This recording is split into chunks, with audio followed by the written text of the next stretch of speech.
భారత్పై అమెరికా అధ్యక్షుడు Donald Trump ప్రకటించిన 27% సుంకాలు మనకు ఏమాత్రం ఎదురుదెబ్బ కాదని కేంద్ర వాణిజ్య శాఖ అధికారులు స్పష్టం చేశారు. అమెరికా ఆందోళనను ఏ దేశమైనా పరిష్కరిస్తే ఆ దేశంపై సుంకాల తగ్గింపును ట్రంప్ యంత్రాంగం పరిశీలించే నిబంధన ఉందని గుర్తు చేశారు. అందువల్ల ఇది మిశ్రమ ఫలితమే తప్ప ఎదురుదెబ్బ కాదన్నారు. ట్రంప్ ప్రకటించిన టారిఫ్ల ప్రభావం మన దేశంపై ఎంత ఉండొచ్చనే అంశాన్ని ప్రస్తుతం వాణిజ్య మంత్రిత్వ శాఖ విశ్లేషిస్తోంది. మరోవైపు ట్రంప్ ప్రతీకార సుంకాల నుంచి ఔషధ రంగం సహా మరికొన్ని రంగాలకు మినహాయింపు లభించడం ఊరట కలిగించే అంశం. భారత్ సహా ప్రపంచవ్యాప్తంగా అనేక దేశాలపై అమెరికా అధ్యక్షుడు డొనాల్డ్ ట్రంప్ ప్రతీకార సుంకాలను ప్రకటించారు.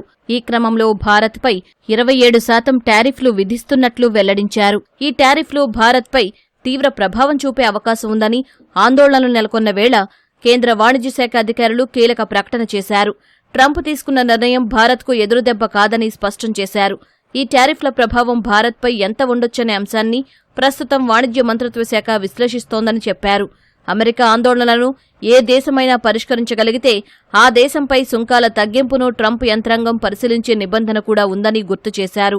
అందువల్ల ఇది మిశ్రమ ఫలితమే తప్ప భారత్కు ఎదురుదెబ్బ కాదని స్పష్టం చేశారు. ట్రంప్ విధించిన టారిఫ్లో 10% ఏప్రిల్ 5 నుంచి అమల్లోకొస్తుంది. మిగతా 17% ఏప్రిల్ 10 నుంచి అమల్లోకి రానున్నట్లు పేర్కొన్నారు. ఇప్పటికే అమెరికాతో ద్వైపాక్షిక వాణిజ్య ఒప్పందంపై భారత్ చర్చలు జరుపుతోందని, ఈ ఏడాది సెప్టెంబర్, అక్టోబర్ నాటికి మొదటి దశ ఒప్పందాన్ని ఖరారు చేయాలని ఇరు దేశాలు లక్ష్యంగా పెట్టుకున్నట్లు వెల్లడించారు.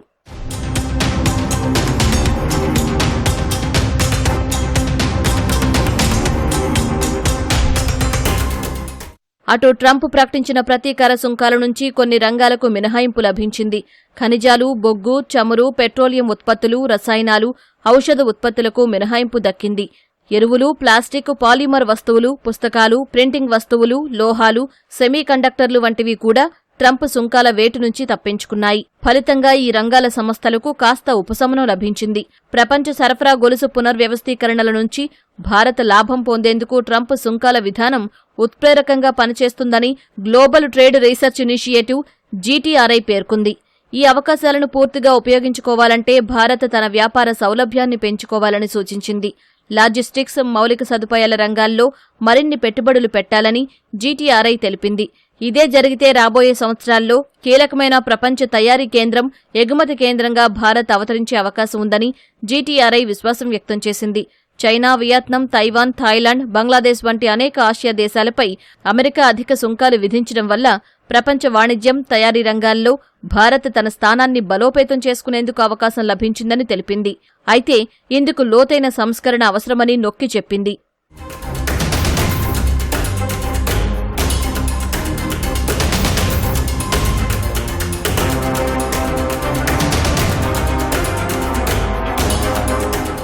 చైనాపై 54%, బంగ్లాదేశ్పై 37% అధిక సుంకాలు విధించిన కారణంగా భారతీయ టెక్స్టైల్స్ రంగం సంస్థలు అమెరికాకు తమ ఎగుమతులను పెంచుకునేందుకు అవకాశం లభించిందని జీటీఆర్ఐ పేర్కొంది. వియత్నాంపై 46%, థాయిలాండ్పై 36% విధించిన సుంకాల వల్ల ఎలక్ట్రానిక్స్, టెలికాం, స్మార్ట్ ఫోన్ రంగాలలో ఆయా దేశాలపై ప్రభావం పడనుంది.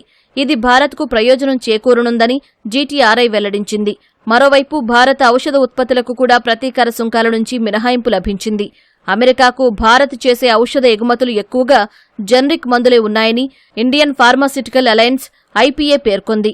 ఒకవేళ సుంకాలు పెంచితే అమెరికా పౌరులపైనే ఈ భారం పడనుంది. అందువల్లే వీటికి మినహాయింపు లభించినట్లు తెలుస్తోందని తెలిపింది. భారత్ నుంచి అమెరికాకు ఏటా $8.7 బిలియన్ విలువైన ఔషధాలు ఎగుమతి అవుతున్నాయి.